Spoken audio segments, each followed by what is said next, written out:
Sana isda ka na lang at tubig na lang ako. Kasi sa ayaw at sa gusto mo, hindi ka mabubuhay kung wala ako. Huwag kang manghinayang.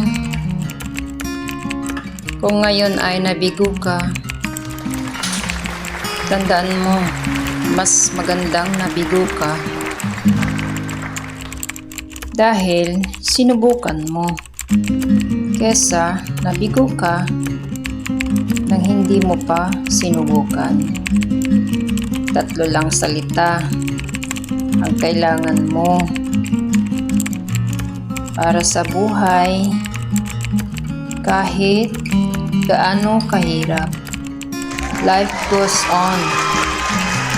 O diba?